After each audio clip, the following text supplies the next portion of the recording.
Hello and welcome to this week's episode. Hmm. Oh, love. Oh God. Cut. Okay, I'm sweating now. Yeah. Oh, love. Anyway, That's all right. Just take we'll your try time. again. Don't speak. We'll try again. We'll try again. Hello and welcome to this week's episode of the Naked Coach Collective with myself and Dee.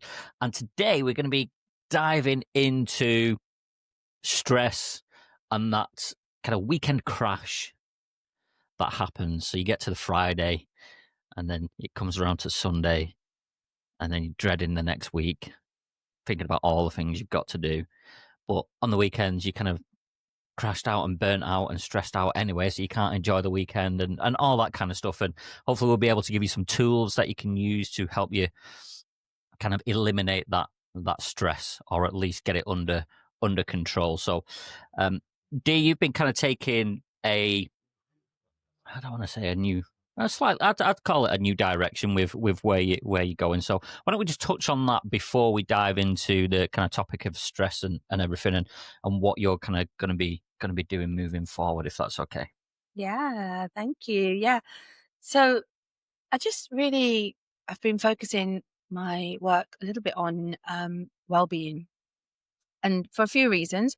One, because it really interests me, and the power of small things, focused actions that you can take that don't have to cost a lot of money, that don't have to need a lot of equipment, or your the way that you can work with your brain is so fascinating. And I think overall well-being, especially in professions like teaching, nursing, where you're front facing, you're facing people who you may not know, um, you're the way that you incorporate coping mechanisms for your well-being into your daily life can make a huge difference on your outcomes and how you feel about you at the end of the day. So I'm really fascinated, really love exploring and learning what I'm doing. And yeah, that's what's calling me. Nice. Right.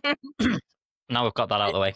Now we've got that out of the Let's way. jump, Right, let's get into it. let's jump into Back to let's track. jump into the stress side of things. So, I mean, I've heard you say previously when we've been talking and on previous episodes about stress being kind of like a almost like a physical state. I think you described it as. Mm, So, why don't you talk to us about that and kind of using your background as so you've been a teacher. mhm. You ran your own business as a teacher as well, tutor. Why don't you talk about what you mean by that physical state, and almost the kind of survival mode that your body feels like it's in. Talk to us around that and what that means. Okay, yeah. So our bodies have a reaction, a physical reaction to stress. So it's like our nervous system is it has a huge connection with the physiology in our bodies. So when we have a stressful situation, it's not just our head saying, "Oh, this is a stressful situation." We've all heard fight or flight or freeze. But it's not just our head saying that. We might feel we will feel some physical sensations as well. So you have maybe your palms feel a bit sweaty, or your um your um your face might feel hot, your heart is pumping, your feet are feeling tingly, you might have pins and needles, or you suddenly notice that you've got a crick in a side of your shoulder or something like that. And what happens is your body's reaction is quite personal to you as well. So you I think it's worth taking some time figuring out what your physiological reactions are to stressful situations.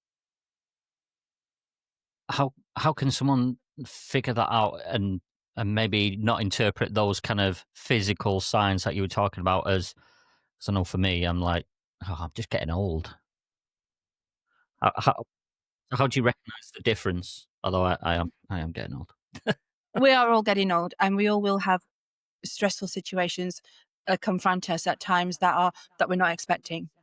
But say, for example, in a work situation, you're quite likely to know what your what situations stress you out. Oh God, I've got to go and see the head, or I've got to go and speak to these parents, or I need to look at this patient, or I need have a conversation, a difficult conversation. These sorts of things are quite regular, and you might feel those regularly, and you can say, oh, that makes me feel stressed, or oh God, what a stressful situation. So you in that sort of in a work environment, you're facing known stressors often. So if you are thinking, right, okay, I'm going to get a grip on my stress, I'm going to start by recognizing what happens to my body when I'm feeling in a stressful situation. For example, me, I know that I fiddle with my fingers, and I do things like this, right? Yeah, and Mm. just and it took a bit of time to realize, oh, this is a stressful situation. You see, and then put your fingers under the table. But people will recognize, will start to think, okay, this is a stressful situation. How's my body feeling? Okay, my face is getting really hot, or my feet are tingling, or whatever it is. And it takes a bit of time and a bit of thought, and not time outside your working. It's not like extra time. This is just within the situation, and a bit of awareness to think, right, okay, so I can see that this is happening to my body. And let that be a small goal for a few weeks. If you're really serious about taking your stress on board and holding it to account, and fixing it as much as you can, then it's worth taking a couple of weeks out, surely, to really recognize what your what it is that's happening to you. So once you've got an idea, and then it's worth then going back a little bit and identifying in a structured way your triggers, Mm. because waiting in line for something in the dinner, in the restaurant might be stressful because you're worried about time and you've got to get back, but it might not be on the same level as having to speak to a parent because their child has been disrupting the classroom, or even just dealing, not just, I mean, it's a big thing, dealing with behavior issues in the classroom. So if you take that time to figure out what causes the most stress in the situation, how your body is reacting the most, then you are then able to start thinking about, well, what kind of little micro techniques can I use that might work for me? And then we go on from there. Yeah, I think it's good in terms of, I know for myself as well. Whenever I'm stressed, there's certain things that will happen. One is I start waking up at silly o'clock in the morning Mm, and not being able mm. to get back to sleep because my head's just in overdrive with everything that's going on. And my eye just starts like a muscle spasm in my eye. So my eye just starts flickering like a little muscle here. It just starts going. Oh, Brrrr. It's at so annoying. night or just during the day as well? Anytime it just start randomly, anytime. Doesn't matter, anytime during the day. But I know it's been triggered by stress. So I was able to kind of notice these things. Mm, mm, Kind of comes back to what we've spoken about before, is notice what you're noticing. yeah. Noticing that you're having these kind of symptoms. Mine was that waking up at stupid o'clock in the morning, thinking about everything that I was having to do at work Mm, that was so stressful during the day, that's going to carry on into the next day. And then I start getting the eye twitching as a kind of knock on effect from the tiredness and the stress and building up. And then I just come out in headaches and migraines as well. So those are kind of my stress signals, I suppose, where my body's like, all right, let's just give it a rest now. So I suppose kind of noticing those elements is key for people, and then recognizing what those triggers are is a great way to then prepare and preempt when those certain situations are gonna come up, and then help. You're then able to use tools, which we're about to come on to. mm, Use tools to then make sure that it's not as big of an issue yeah. as it could potentially be. So let's kind of talk about a practical tool that you can maybe walk us through, like a quick, immediate. I don't know, a quick tool that someone could do when they, is it something you would recommend someone does when they recognise they've got symptoms of stress, or is this something they can do in advance once they've Mm. understood where the stress is coming from, those triggers, and how would they use this tool, and what kind of tool is it, would you say? Okay, so I will answer that in just a moment, but I want to go back to something you said about your sleep, because this Mm, will lead on to the answer that I'm going to bring into this, right? So you said yeah, about you're sleeping less, you're waking up in the stupid o'clock because you're stressing and thinking about what's happened in the day and what you've got to look forward to tomorrow, right? And then, so you're losing sleep, your eyes twitching. That's because of your tiredness, because of your stress, because of, all of those things, not just one. And then you get this mega headache. Now, I know that when you have a mega headache, you're out for 2 days, right? So it's a big deal for you. That mega headache is your body just telling you, you know what, Ian, I've given you these signs. I told you, I made your eye twitch, I stopped you sleeping. I gave you these flipping signs. You ignored me. Now take that, right? how about you, tosser? So so your body is always giving you signs. And because you are now getting so much more aware of that, you will start to see when you sleep in less and when you've got these physical signs, you've got to do something sooner. And that's where, if we start introducing some of these little tools, it might just help you a little bit and you don't get to the stage. And if you're listening out there and you are like Ian and you get this mega migraine that lasts for 2 days, um throw completely shuts everything down, you'll understand that it's, if you can find ways to introduce something sooner, you're winning, right? You're winning. So Yeah.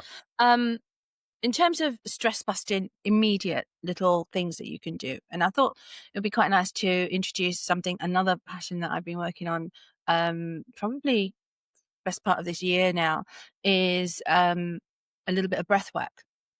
So controlling your breathing in a rhythmic, repetitive kind of way is Mm, really good for your nervous system.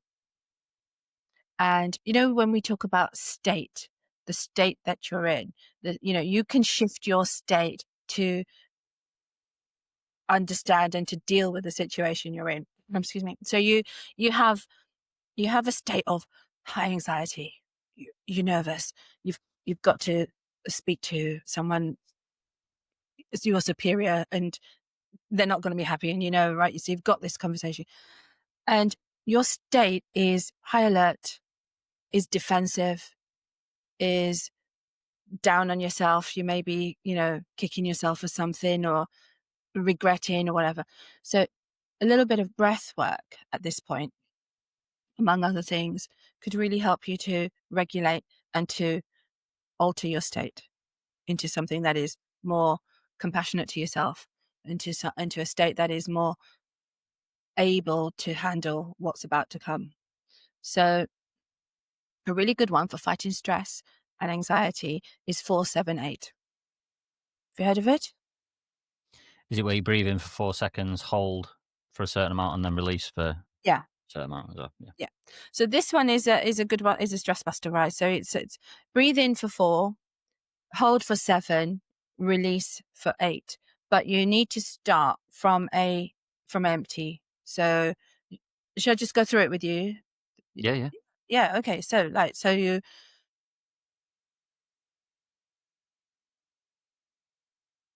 breathe out everything. And then it's 4 seconds in. So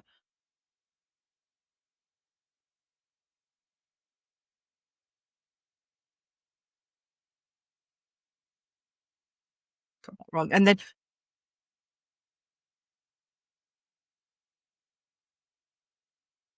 in 4,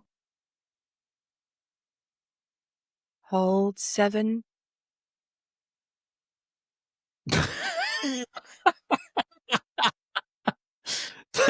For I anyone who's not watching the YouTube video, Dee was trying to figure out how many fingers to hold up for 7 seconds. I lost it there. Right, so let's not do it with fingers. Just do it in your head, right? We can all count to 8. Hold for 7 and Oh dear. okay, right. So,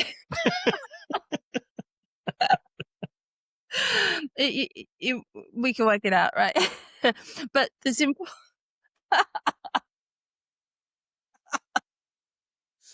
She's gone. All right. Okay, back. I'm back. I'm back. I'm back. I'm back. I'm back in. I'm back in the room. Right. Okay. So when you do this as well, repeat it at least 4 times. Repeat the whole process at least 4 times, and each one is, if you work it out, was 15, 19 seconds to breathe, hold, and breathe out again. So you do 3 in a minute. You want to do at least 4. So actually, within 2 minutes, you could introduce a technique into your day that is going to just reset you a little bit, reset your state a little bit. Things to remember when you do the breath work is quite good to be conscious and control your tongue. Try and have it to the back of your top teeth or to your palate. Not all the way like that, but comfortably, so it's higher rather than sitting lower. Or also, Sorry, I'm just going to interrupt you there. What yeah. does that do? It's a really good question. Do you know? In Is it all, something you just do and figure? no.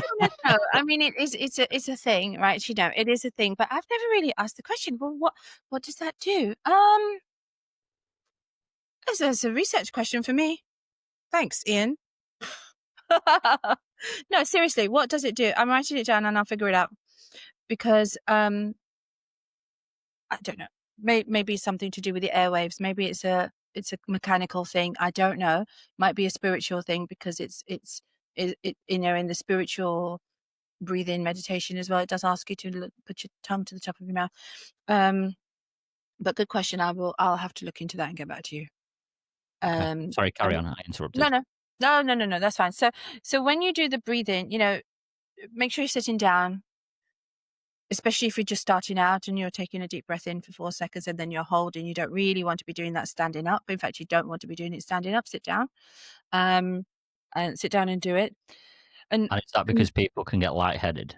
yes, yeah, and also I asked that because I felt lightheaded just then.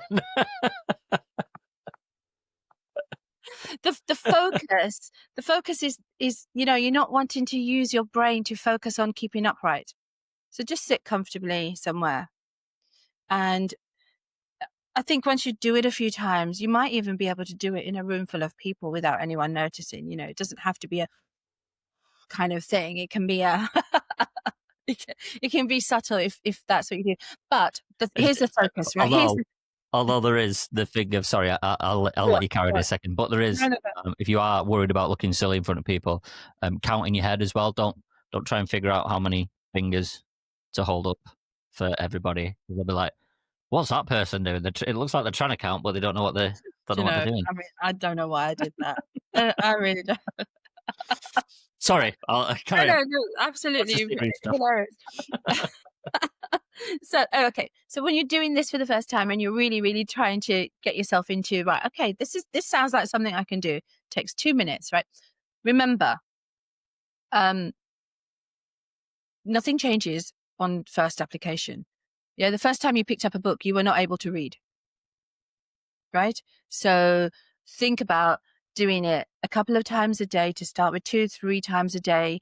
Just even if you while you're making a cup of tea, but really ideally it's not while you're doing something. You're not multitasking here, but you might think, right, I'm going to make a cup of tea in 2 minutes and sit down and do this for 2 minutes and then go make your cup of tea. So if you drink 3 cups of tea a day, there you go, you've got it done. So you're putting that new habit onto, you're attaching it onto an existing habit that you do without thinking.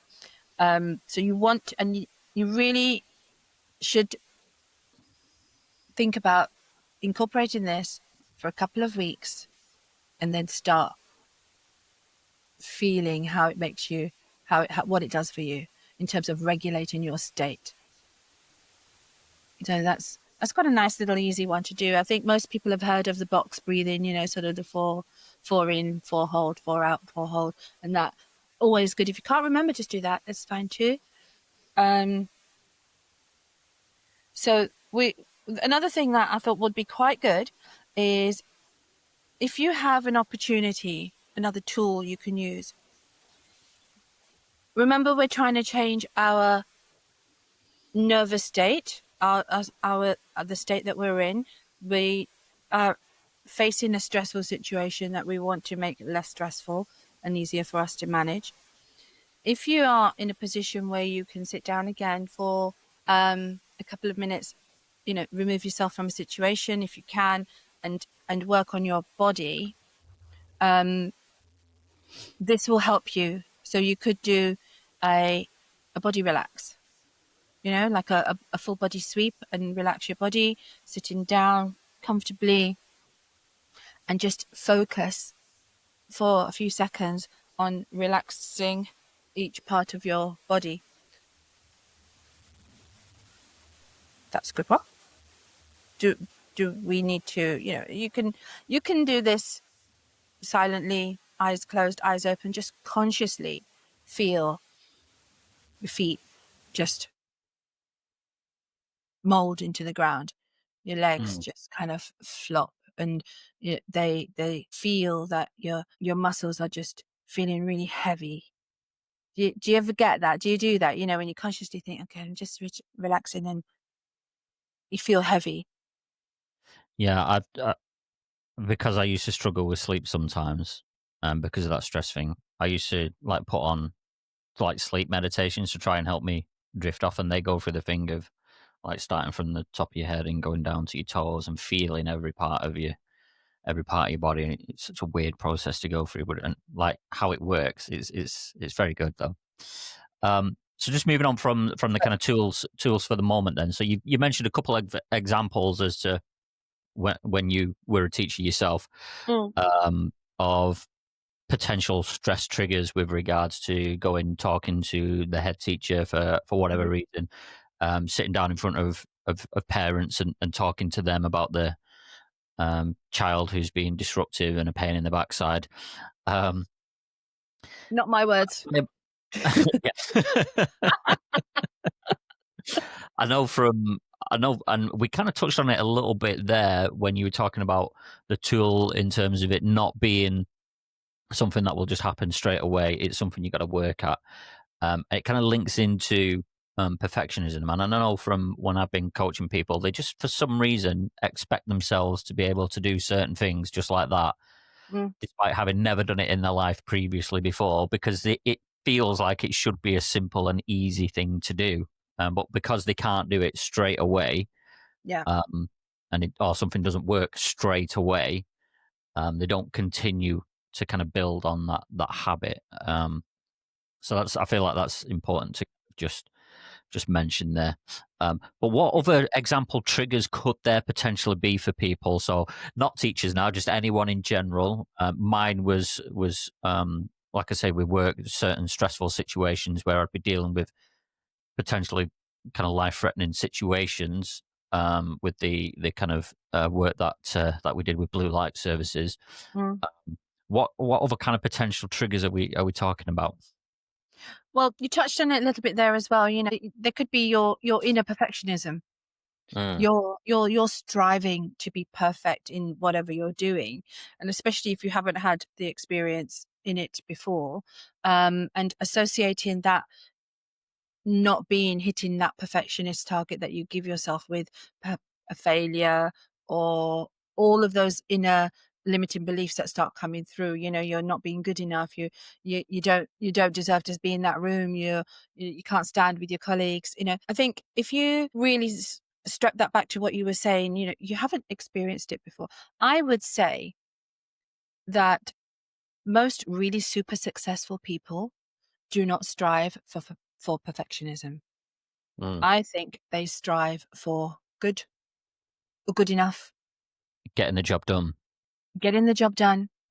And remember, as much as you're doing the job, you're getting the job done, you're getting that practice. And as you practice more, you're just going to get better at it, aren't you? So we know that. So we know, actually, everybody knows that you can't do something the first time perfectly, but we still want to do it, don't we? And it's such a pressure that we put on our own. I know, and people are so hard on themselves, right? Yeah, It's the first time, For right? fuck's Come sake, on, why can't I do this? give It's so give simple. yourself a break. Yeah. But they've probably seen people in the past, they've probably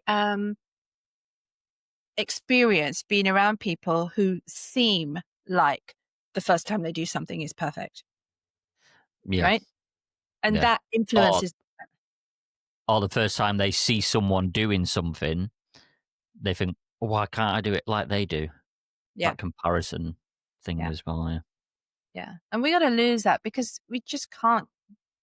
It adds to your own stress. So stress is an external. Stress can be an external factor, which you may or may not have any influence over fixing. So, for example, if you work in a school, assuming as we're on that, right? If you work in a school, you don't have any jurisdiction to change the curriculum. Mm, So it might be causing you stress because you have to do a certain amount within a certain time, but it's not a stress that you can manage by taking action to fix that. The only way you can manage that stress is by taking action to fix how you feel about it. mm.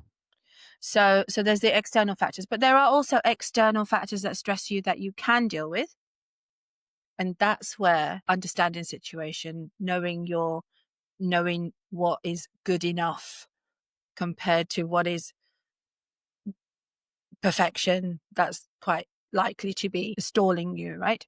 So if you know that it's an external situation you can do something about, go ahead and do it, but do it to a good standard. Yeah. I think. Sorry, go on. No, I was just going to follow up with, and then there's the internal stresses. So we create our own internal stresses in certain situations because, we want to be perceived as being effective, as being um, competent, um, and deserving to be where we are. But everybody else might even think that already, but we're in our heads thinking, "Oh no, hold on, here we go. You're here again. How did you get here? What what are you even doing here?" Right? All these sorts of things that come into your head. So dealing with your inner stresses, your internal stress, is probably even a better place to start, because once you've dealt with your inside, your confidence, your acknowledging what you're capable of doing, you then would find dealing with the outer stress easier.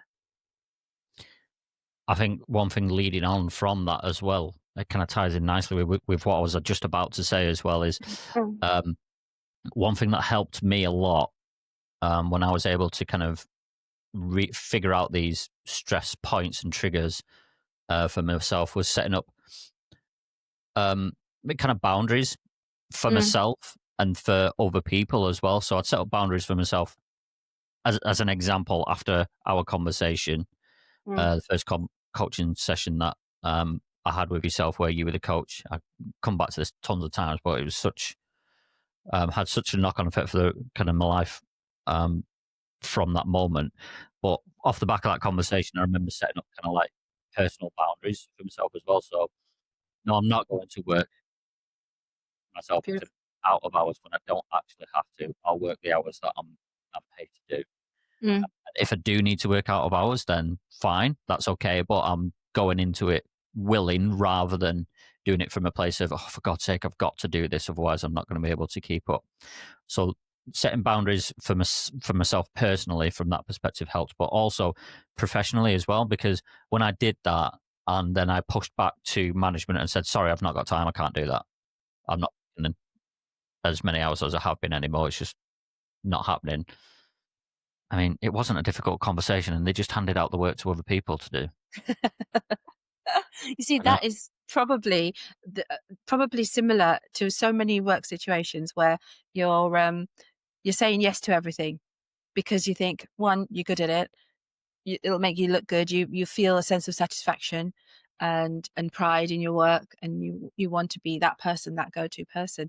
But imagine if in a situation like yours, or a situation that Well, is let's keep it on the teacher theme. Let's keep it okay. on the So teacher theme. notorious for teachers are notorious for feeling like there's not enough hours in the day, overworked and everything. But if all teachers were to sort of adopt that and say, right, this is a boundary, this is what I will do, and I will do it well, and it will over deliver on what I'm supposed to be doing anyway, then we would build up that sense of job satisfaction without the stress and without the anxiety. And if everybody's singing from the same book in terms of, well, I'm looking after my well-being, I'm looking after my stress levels and my physiology and everything, and I'm still getting the job done, then we can start to see a change in culture around that. At the moment, I do feel, and I do know a lot of teachers still, there's almost a bit of a badge of honor of being knackered all the time. Right? Uh, I'm a teacher, I'm knackered. Or, I'm a, um, what is it you do? project manage. It was Project. project I'm a management. project Yeah. manager. I'm just knackered all the time. I'm so full, tired, I can't sleep. It's like a badge of honor, right? Yay, look at me, I'm knackered, right? So we need to, Oh, yeah. Look at me working myself into the ground. Woo woo! yeah, if we can facilitate a change in that attitude, like, oh, and this is what happened to me. I mean, I mentioned it in another episode, where I was feeling burnout, and I was just saying yes to everything, and I was very lucky to be in a situation where this leadership team and the head noticed what was going on with me more than I noticed what was going on with me, and they were able to say to me, you know what, you look knackered, mate. Have a bit of time off. So I think it's important to change the culture in these sorts of organizations. And to kind of contradict that, and to kind of contradict what I was just saying as well, Yeah. is without that attitude, I wouldn't have got to where I got to, and I also wouldn't be where I am now. True. True. So But where would it, you it's where good but to it's good to a point. It's good to a point, but then yeah, it but Ian, becomes that kind of limiting factor in everything that you do. But it's good to a point. but are you where you could be now? Sorry, say that again. I didn't Are understand the you question. where Yes, exactly. Where are you where you could be now? Right now, where if you didn't have all that stress and everything, perhaps you could be sitting on a mountain somewhere living your dream life already. Oh, sorry. Mm, maybe, I don't know. I suppose I'm thinking of it from a point of view of, without that kind of drive to keep pushing and keep working, I'd Yeah. see myself as just coasting along and not doing anything. And Yeah, but that touches on different aspects of your personality, right? mm, So yeah, I your suppose. desire to succeed, so you're almost implying that your desire to succeed comes from having had to deal with the stresses of being in those sorts of situations at work and being pushed. But if you had been nurtured as a younger Ian who doesn't have all the wisdom that you have now, if you had been nurtured to and to Yes. flourish, right? Could you be 2 or 3 years ahead of where you are right now already? See, I You don't don't know. think I You would don't be. know. It's a question that we don't know the answer to, right? Yeah, I Nobody knows don't know the the answer answer to. to it, but yeah, I No. don't think I would be. No, but that's But I putting don't it know. out there. Right? You don't think you would be is a very fair response, but it's something that you haven't thought about. And you can go Mm, homework for you, Ian. Go away and have a think yeah. about that Yeah. question. That's a very good question. Are you where you could be? Mm. Interesting. So just on Really that like point that. as well, I wanted to introduce something called your circle of control. So what you say about setting up your boundaries. Now I Mm, can't do that because it's not just about boundaries. Your control. Think about and touching on what spoke about earlier. Talk about what you can control is your inner circle. And then another layer of that circle, sort of concentric circles. Think about them moving outwards. Something that you can control less has other external influences in it, and then another layer out is something that you have no control over at all. And think about how much you feeling stressed is going to make an impact on resolving any of those situations within your different circles of of control and influence. Nice. Nice. Nice. Um, at the top of the episode, I started the introduction with kind of talking about the weekend crash, Oh yeah. so to speak. How does that look for teachers? Because as a non-teacher, everyone thinks teachers are not stressed. They don't work as much as everyone else. They get school holidays off. They get a whole summer off. So just talk to us a little bit about that and the realities of the situation, and then kind of lead into that weekend crash, how that looks, and what it's like leading back up to the start of the school week. Yeah. Oh God, Sunday nights. Okay, we'll come back to Sunday nights in a minute. So you've got to Friday, you're knackered. You've had a really busy week. You know that you've got lots to do. You've got marking, prepping, planning, organizing, lots of things to do over the weekend. And you know, teaching, this is also a repeat, but teaching, a very, very wise teacher said to me, teaching will take up all the time you give it. So every single second you allow for teaching, you're going to fill it with something because your work is never done. And you need to put those boundaries in. So you have to say to yourself, well, I'm only going to work, even if it's a lot, right? Even if it's, I'm going to work every single evening in the week so that I don't have to work at the weekends. Or I'm going to work every single evening in the week for 2 hours and then I'm going to work Saturday mornings. Or whatever it is, even if it's, no. And when I was working in schools, I knew a teacher, a young teacher who'd really got it licked, actually. And it worked for him because he was a young single man and he got into school at 6:30 and he did all his stuff and he stayed till 5 and he never took a book home. And that was that. When he left at 5 o'clock, he was free for the whole evening until he came in again at 6:30 the next morning. And so that's still a long day, right? And it Mm. does everything, but it gives him all his evenings and full weekends to have a life. Now, it's not possible. It wasn't possible for me to get to work at 6:30 in the morning. It was an hour's drive and I had a small child. So that just wasn't possible. So I had to work out a different way of trying to make it work. But what I'm saying is um, you need to figure out how you can put those boundaries in place in the Mhm. personal, but you do have to do it because otherwise you'll just be working all the time. And those boundaries are also mental boundaries. So you might not be writing a report or doing some prep work or something, but your brain's thinking about it. Got to stop it. Yeah. So don't think about things unless it's a work time. So if you set a boundary and say, I work from 4 to 6, whatever on a week, whatever it is, right? And you set that boundary and you find that it's an hour later and you're still thinking about it, you got to stop and say, right, I need to think about something else now. Spending time with the family, making a nutritious meal, doing something, whatever it is, or you need to stop and think about doing something else. So that's it's important to bear that in mind with boundaries as well. It's not just physical. Nice.